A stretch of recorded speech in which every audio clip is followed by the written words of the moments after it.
welcome to my presentation on the Shakespearean play Othello. I'll get straight into it. So in this presentation I will demonstrate my understanding of the play Othello, a tragedy written in 1603 by William Shakespeare. I will do this by discussing the major themes, discussing the structure of the plot and how plots interrelate with one another, analysing how the characters are developed, analysing how Shakespeare has used language to reveal the personality and motivations of the characters, analysing the use of imagery, discussing how language has been used to create mood and dramatic tension, discussing interpretations of the play made from critical reading, as well as discussing social and historical implications of the play. So, discussion of the themes.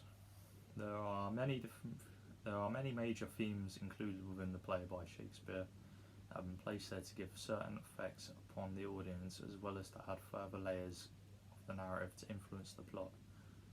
One such theme would be that of racism. This is as Shakespeare could be using the theme of racism to challenge contemporary stereotypes of black people at the time. This is suggested from the fact that Desdemona defies the racist beliefs of her society that are aimed at her lover. Meanwhile, Rodrigo and the villainous Iago both hold racist views, with Iago describing Othello as an old black ram, as Turpin, Brabantio's treasured white daughter. This suggests that those characters who hold racist views are the ones that have deviant and evil intentions, as Iago's trait of being a racist adds to his derogatory and negative portrayal that ultimately aims to ruin Othello. As within this quote, he is exposing the couple's affair to Desdemona's father, whereas it could be suggested that those who do not hold racist views are the ones who are kind-hearted, genuine and loving, as Desdemona not once has bad intentions for her lover Othello. However, a weakness of this could be that Shakespeare himself may have held racist values due to the fact that Othello was easily misled to commit murder. Common racial stereotypes at the time insinuated that black people were stupid and therefore likely to be misled. Meanwhile, meaning that Shakespeare may have meant to convey this stereotype. Furthermore, discussing the themes. So another prominent theme is that of jealousy. It is possibly the catalyst of events in the play. This is evident from the fact that Iago was jealous that Cassio was given the promotion instead of him, as well as his belief that Emilia had slept with Othello. As a result of this build-up of jealousy within Iago, he devises his evil plan to ruin Othello's life by manipulating him into thinking that his wife Desdemona has cheated on him with Cassio. This means that the key events of the plot that include Iago carrying out his plan would have not occurred if he had thought about things in a different way did not build up jealousy within him. Therefore, Shakespeare may have used the theme of jealousy to significantly impact the series of events that occur within the plot of the play. However, a weakness to contradict this suggestion could be that the events of the play may have found a way to occur even without Iago's jealousy, as some crucial events are left to chance, such as when Othello spots Cassio with Desdemona's handkerchief and instantly begins to doubt his wife and believe in an affair between Cassio and her. Therefore, no involvement of jealousy as a crucial development in the plot has still occurred due to chance. A discussion of the plot structure. So the plot has been structured in such a way that establishes early on that Othello is an outsider. Shakespeare may have done this so that the play goes on, and as the plot develops, it becomes clearer how the stigma against Othello affects his thoughts and actions. This is initially suggested by Brabantio in Act 1, Scene 2, when he says, "Desdemona has run from her girdage to the sooty bosom of such a thing as thou," in reference to her eloping with Othello.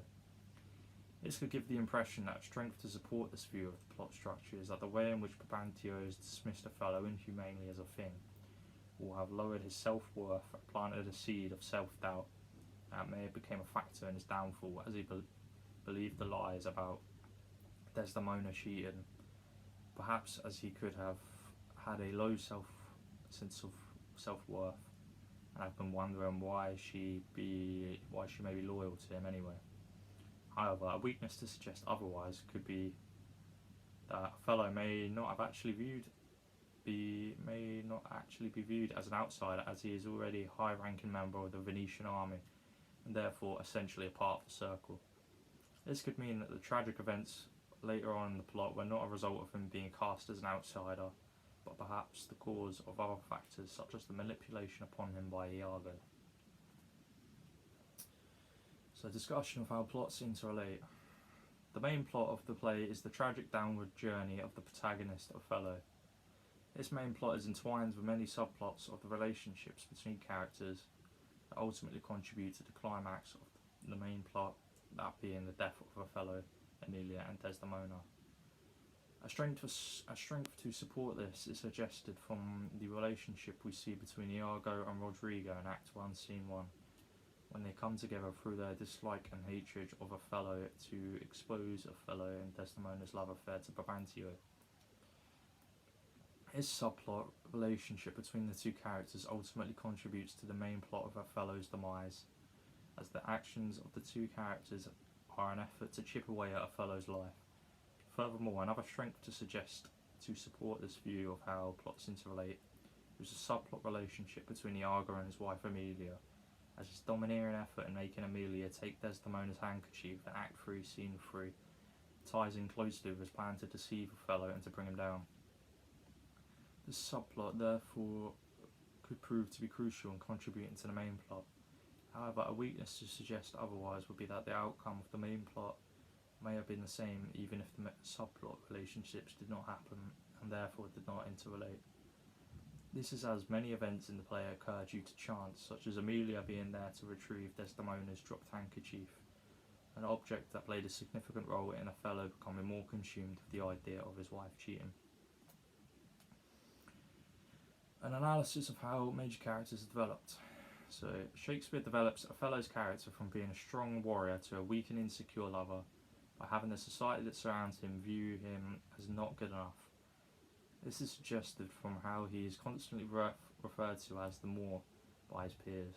This derogatory use of identifying him by his minority race chips away at himself over time, as it would appear that no matter how hard he tries, he will not be accepted nor perceived to be good enough by the Venetian people and referred to by his actual name like they are.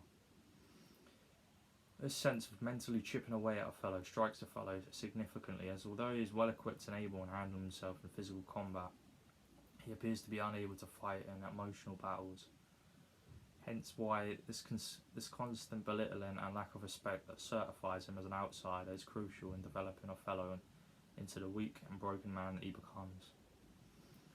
However, a limitation of this interpretation may be that Othello was never looking to be accepted by the Venetian people, as he had already built his way up to the heights of their society, as evident by his military ranking, and may have already seen himself as being accepted already. Analysis of how language is used to reveal personality and motivation. Shakespeare uses language to reveal Iago's manipulative personality and evil motivations. This is evident in Act 1, Scene 1, when Iago says, "I am not what I am." This juxtaposition could be interpreted as meaning that Iago is not actually the honest Iago that the other characters perceive him to be. Instead, he is a twisted, two-faced manipulator that hides behind a mask. Furthermore, this quotation is reminiscent of one from the Bible, of which Shakespeare will have most definitely read thoroughly. In Exodus 3:14, when God says to Moses, "I am that I am," it suggests that God is saying that he is how he appears and that his intentions are true and pure. The similarity in quotations here highlights how Iago juxtaposes God, which therefore gives connotations that he is evil and quite possibly a representation of Satan within the play. As during 17th century Britain, when the play was written, England was still very much engrossed within strict religious belief. However, this may not be the case, as Iago's true motivations and personality remain hidden to his peers, even though certain hints were given from the words that he spoke. Analysis of imagery used in the play. Shakespeare uses imagery within the character of Iago to create a sense of trust from the other characters. This is evident when, in Act 3, Scene 3, Iago is telling Othello the full story of how he heard Cassio speaking of Desdemona in his sleep. "Gripe and wring my hand, cry, O sweet creature, and kiss me hard as if he plucked up kisses by the roots, he says. His sense of imagery spoken by Iago is so lucid and well spoken, with such flow and self-belief that Othello is left finding it hard to believe that it is anything but the spoken truth.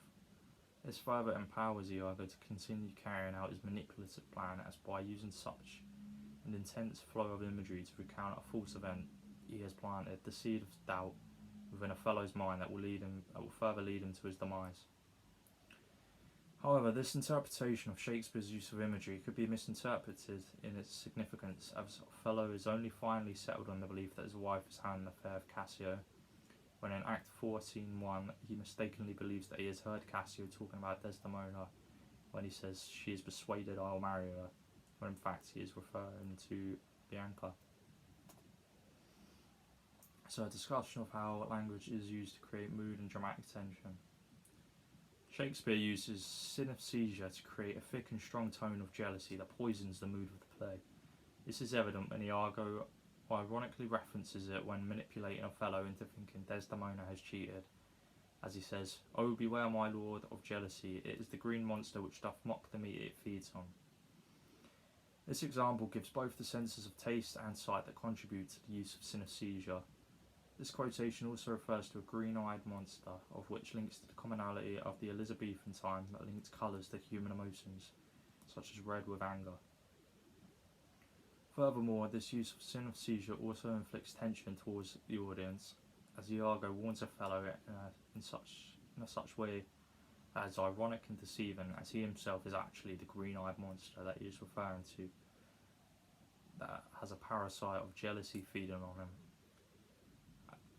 as he holds deep within him dark feelings of jealousy. However, a weakness in this interpretation is that no other senses are used by Shakespeare in this example of synesthesia, which could suggest the mood of jealousy and the tension inflicted was not his intention. So, a discussion of interpretations of the play gained from critical reading.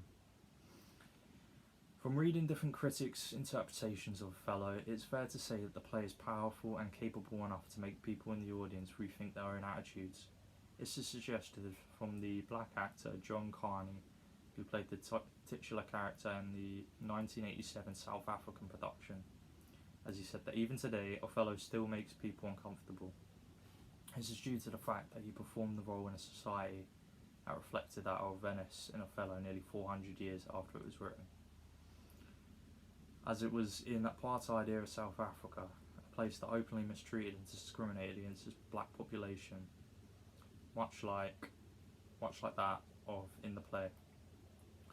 Furthermore, the white audience members will have most definitely questioned their own beliefs and behaviour towards black people, as the play itself openly presents the abuse that Othello receives because of his race, that ultimately leads to his painful and tragic demise along with his loved ones. This could further reflect a very real situation in South Africa of the time. However, this effect on the audience may actually be far-fetched, as not all audience members would have been watching the play with a critical eye to analyse the racist themes projected and then to re-evaluate this into themselves. So, conclusions. So, to conclude, it's more likely that Shakespeare intended to challenge racist views at the time, rather than to represent and reflect them, as it is clear within his play how black people were typically unfairly oppressed by white people. Furthermore, it can be concluded that jealousy was the cataclysmic theme in the events of the play, as without it, the play would have lost its most crucial and contributing motif.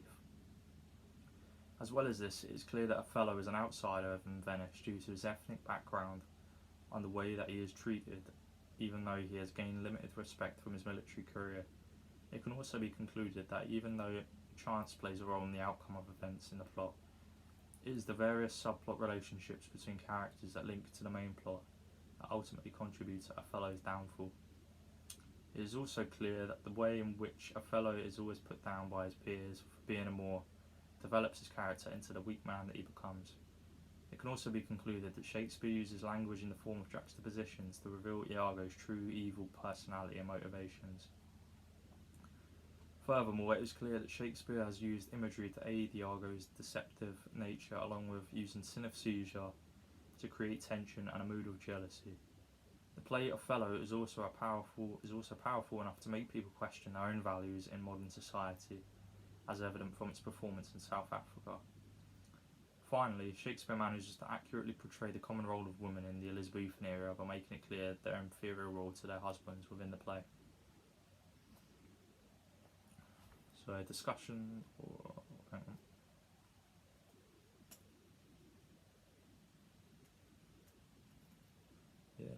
a discussion of social and historical implications of the play. Shakespeare manages to reflect his society's views of women at the time onto the audience. This is shown in Emilia's obedience to follow her husband Iago's demand in retrieving Desdemona's handkerchief. This is because this action is a clear reflection of the role of women within Elizabethan society, as it was a common belief that women were both mentally and physically inferior to men, and therefore had to follow their husband's every instruction. Furthermore, Desdemona reflects the loyalty expected of a wife at the time when she empathetically says in Act 14 to his unkindness may defeat my life, but never taint my love. This shows her loyalty, as she is emphasising how even if Othello no longer trusts her and suspects her of adultery, she will still commit her love to him. However, the role of women within Elizabethan society is not highlighted as a whole by Shakespeare in this play, as there were strong, independent, tight-fisted women such as the Queen herself who juxtaposed all expectations that were set upon her as a woman by society. So I think that this slide is supposed to come before conclusions, but I'll change that in the document and upload it so it's in the right order. But hopefully that shouldn't be too bad.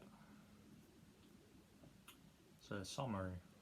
So from listening to this presentation, it is my hope that you now have a deeper understanding of the Shakespearean play Othello and the themes that it conveys, the structure of the plot, the characters and how they are developed, how and why language has been used, other interpretations that have been discussed, as well as the social and historical implications. From studying all of this, I am now much more educated on the play, having obtained a deeper understanding that I hope has been conveyed to you from listening to this presentation. Thank you for listening.